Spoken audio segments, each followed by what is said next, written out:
Welcome to Your Financial Advocate with Greg DuPont from DuPont Wealth Solutions.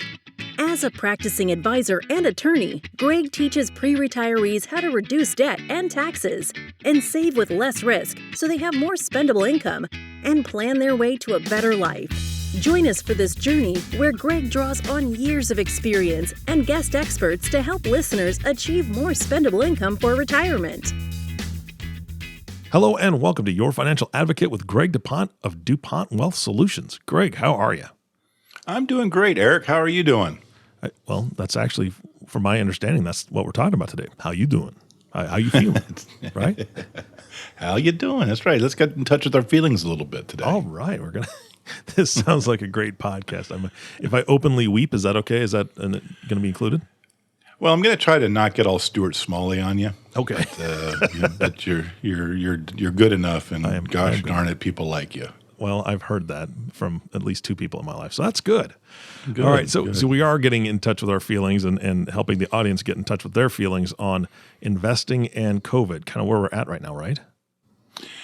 Yeah, Eric, as I was reflecting upon our conversation today, it did occur to me that had we had this conversation 1 year ago to this day, we would have been deep in the middle of the market free fall. Mm-hmm. And we would have had a real different conversation than we're having now.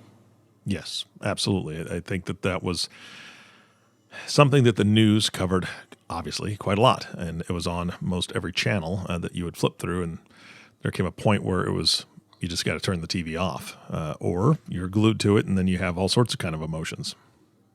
Well, if we put ourselves back in where we were a year ago now, we were, it took just a little over 30 days from the market to go from its high, which was an all-time high, to its low, which thankfully was not an all-time low. But at this point in that cycle, everybody, was panicked. They had their health going. They didn't know what the heck was going on with that. And then they're looking at their retirement savings plummeting. And, we sit here, 365 odd days later, and it is amazing to me the amnesia that I am detecting with many of the clients or prospective clients I speak with regard to their investments. Mm-hmm. Why do you think that is? The human beast is a fickle animal, isn't it? Yep. There are so many studies regarding, behavioral finance and things like that are well beyond my pay grade. But there are certain concepts that we just keep coming back to over and over and over again. Right now we're dealing with a little bit of overconfidence, and in my opinion, that overconfidence is unfounded. Yeah.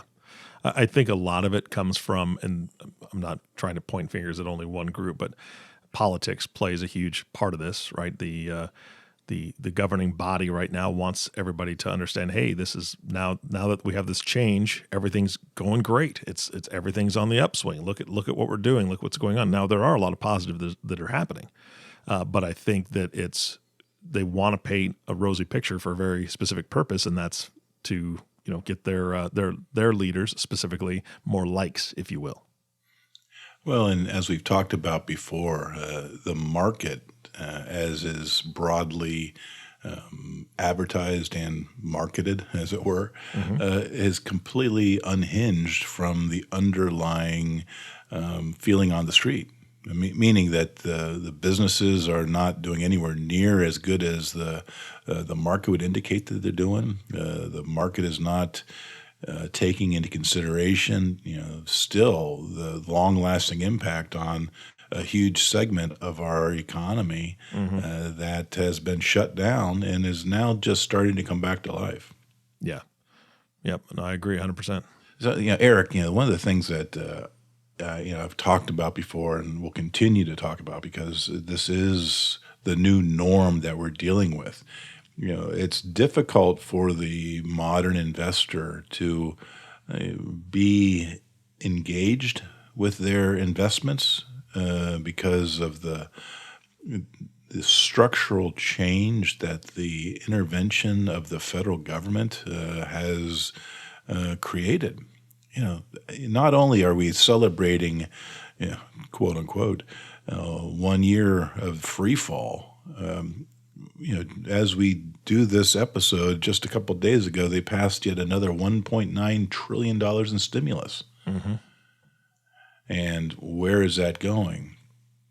As we talked about a couple episodes ago, my belief is that there's not any crash on the near horizon, but the reckoning day is coming.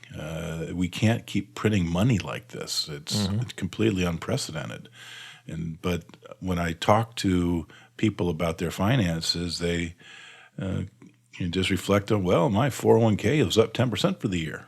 Oh, really? Is it really up 10% on the first part? But a second, do you think this is going to continue going the way it's going? Mm-hmm.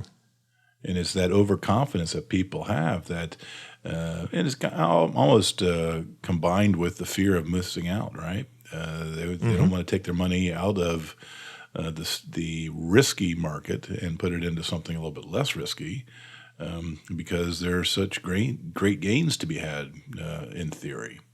Yeah, and I don't think it's a bad thing that people have hope, right? But when that hope replaces planning and thoughtful, scrutinizing, if you will, of what's possibly coming down the pipe, hope just does not cut it. I mean, I want to say that there's nothing wrong with hope, but blind hope, I guess, is maybe what I'm saying. It just doesn't make much sense to me, and it's a little disheartening to see that some people they want to put on those blinders and they just think it's going to be fine. No, we're good. I mean, the government stepped in. The stimulus package is going to do great things.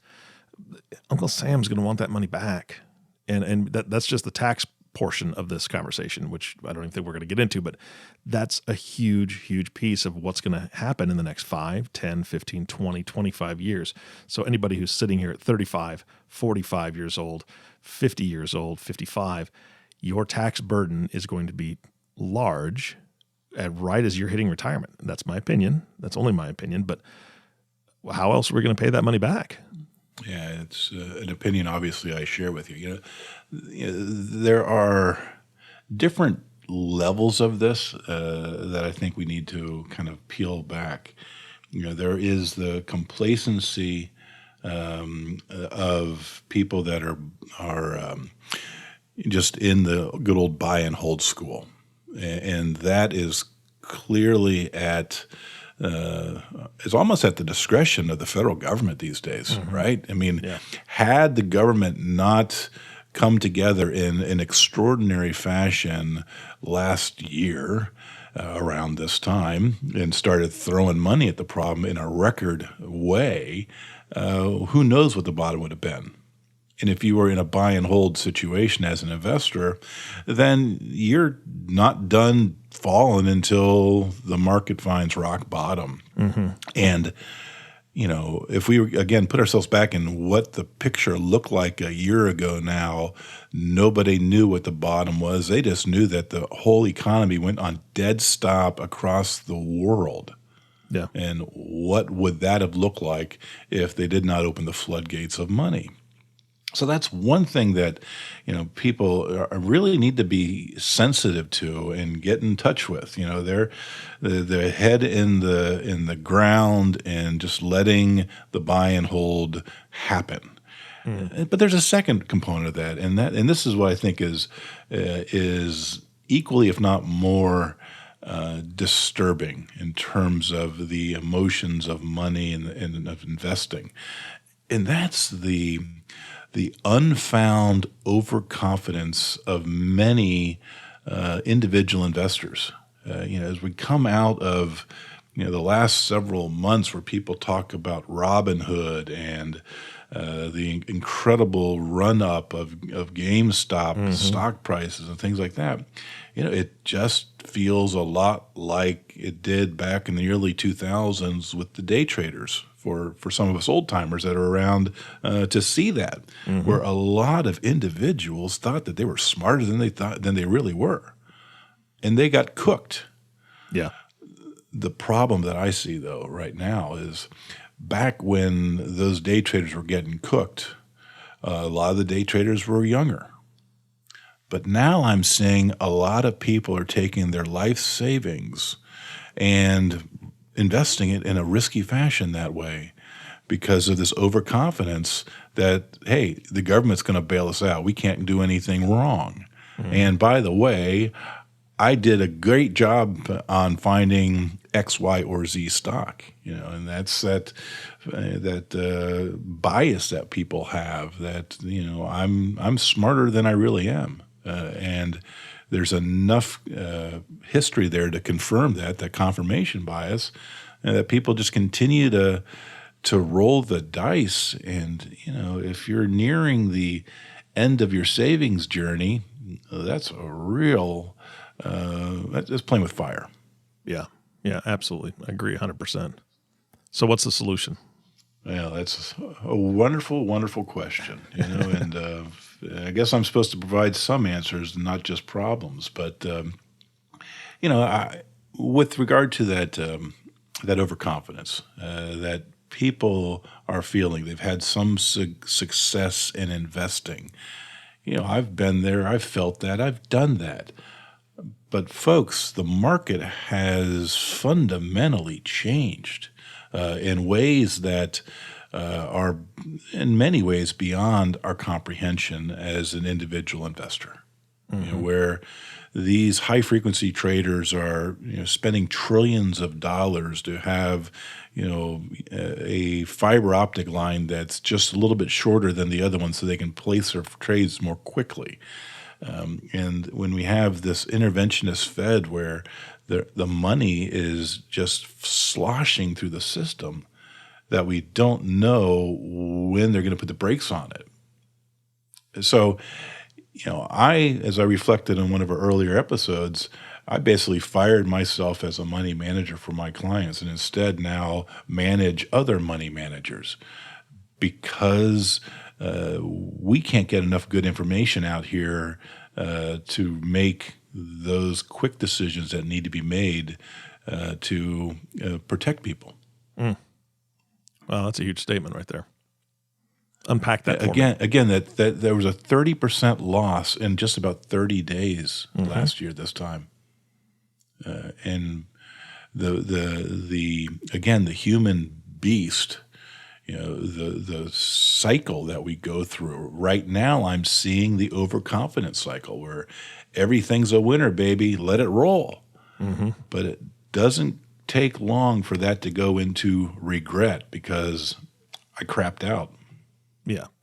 Yeah, and it goes back to fear of missing out when you're letting it ride, if you will, and you're just it starts to go down or it starts to tank a bit. A lot of people just think, no, this is temporary. It's going to be fine. Well, we know that there's market corrections here and there, and what I'm hearing is that we had a huge loss, a year ago. There was a rebound of some kind. So you have people that maybe pulled out because they were fearful and lost because they pulled out and they didn't go back up with it in any way, shape, or form. Then you've got people that, again, are currently letting things ride where they just shouldn't. And they just think, even if it goes down, I'm fine.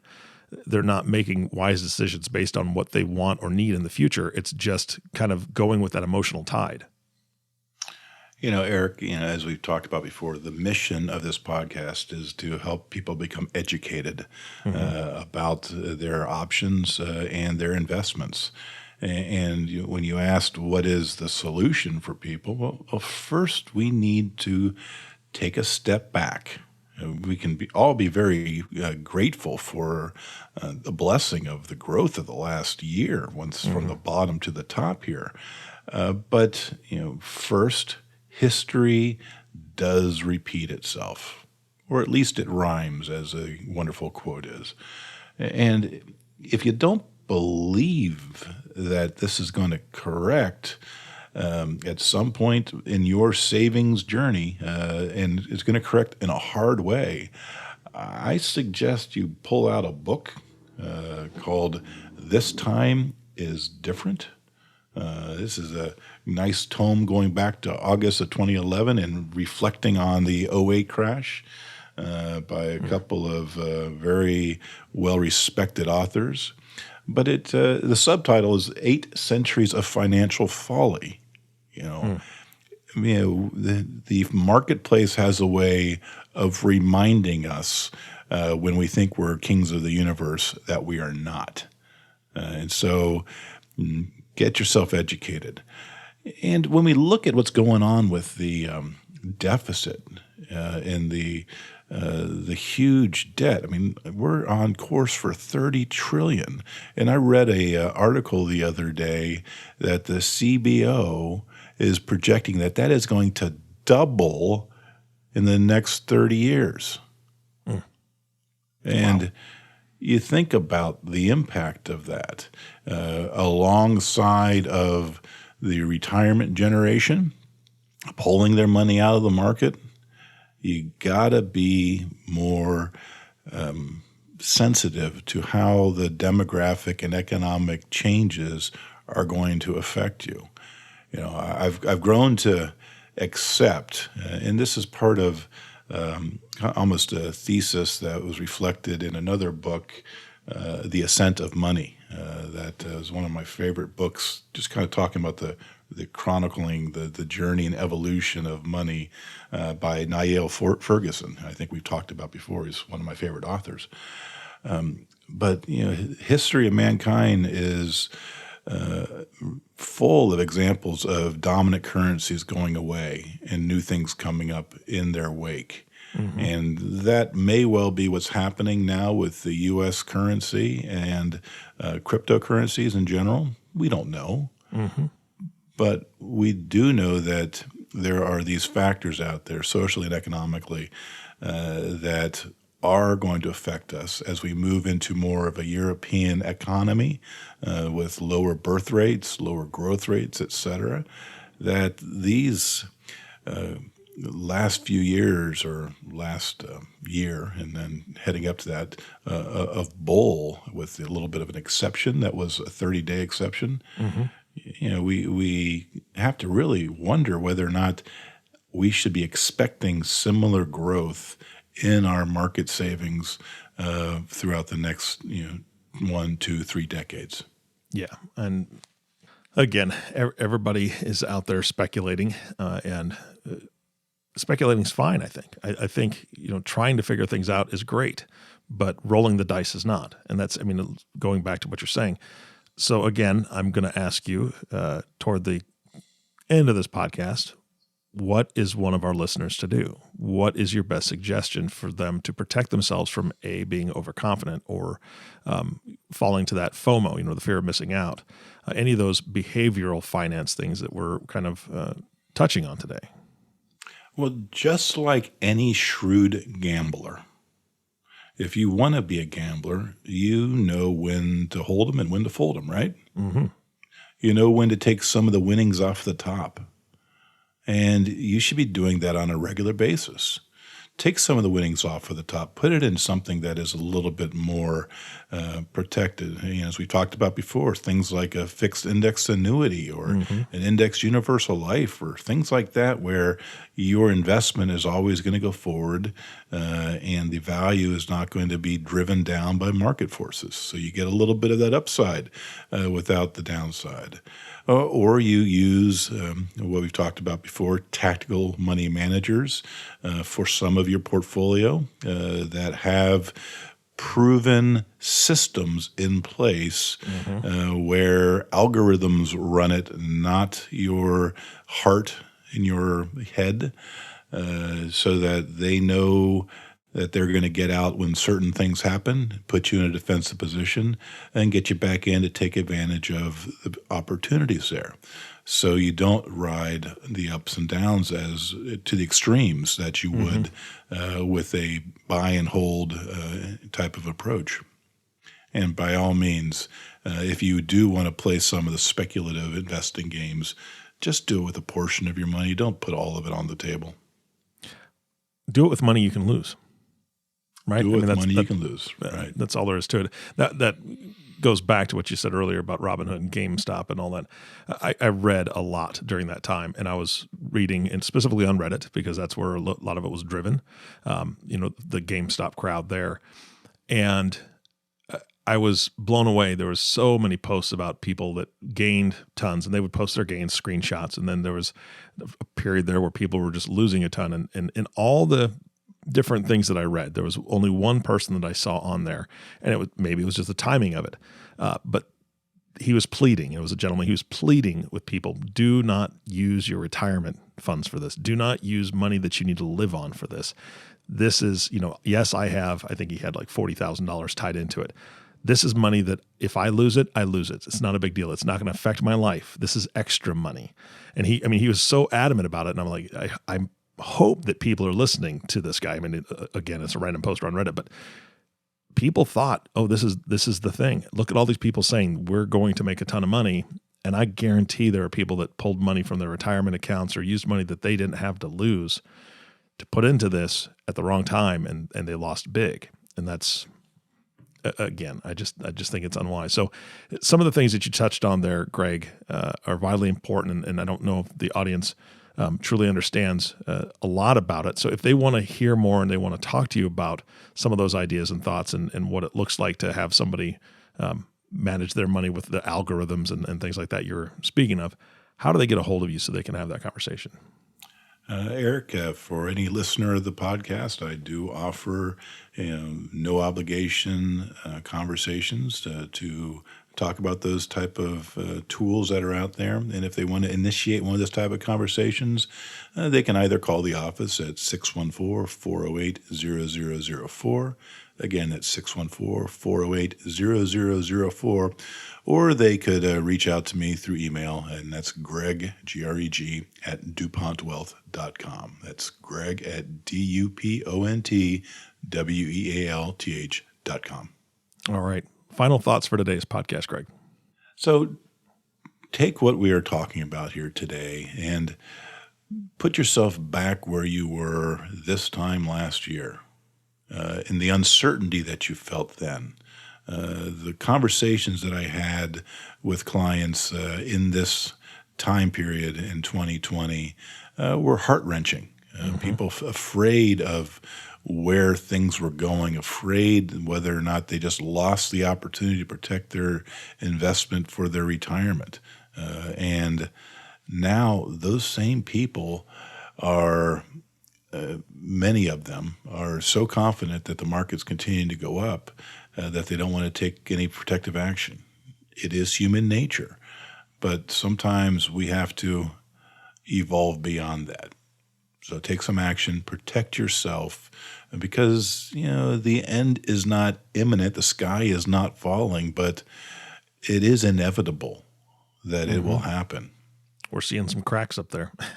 It's not falling in yet, but look out, wear a hard hat or something. And one of those action items that people can take is to reach out to you. So for those that are listening, Greg gave you all this contact information. I would encourage you highly to continue this conversation with him. Again, it's not all gloom and doom. It's just be smart, be prepared, and be ready. And I think that's exactly what you're talking about and that you help provide to the folks that you work with. So, Greg, thank you so much for your time today. It's a good reminder to just be cautious. Thanks, Eric. Have a great one. You bet. And of course, thank you for listening to Your Financial Advocate with Greg DuPont. If you have not subscribed to the podcast yet, please click the subscribe now button below. This way, when Greg comes out with a new podcast, it'll show up directly on your listening device. This makes it much easier to share these podcasts with your friends and family. Again, thanks for listening today. For everyone at DuPont Wealth Solutions, this is Eric Johnson reminding you to live your best day every day. And we'll see you next time. Thank you for listening to Your Financial Advocate. Click the subscribe button below to be notified when new episodes become available. The information covered and posted represents the views and opinions of the guest and does not necessarily represent the views or opinions of DuPont Wealth Solutions. The content has been made available for informational and educational purposes only. The content is not intended to be a substitute for professional investing advice. Always seek the advice of your financial advisor or other qualified financial service provider with any questions you may have regarding your investment planning.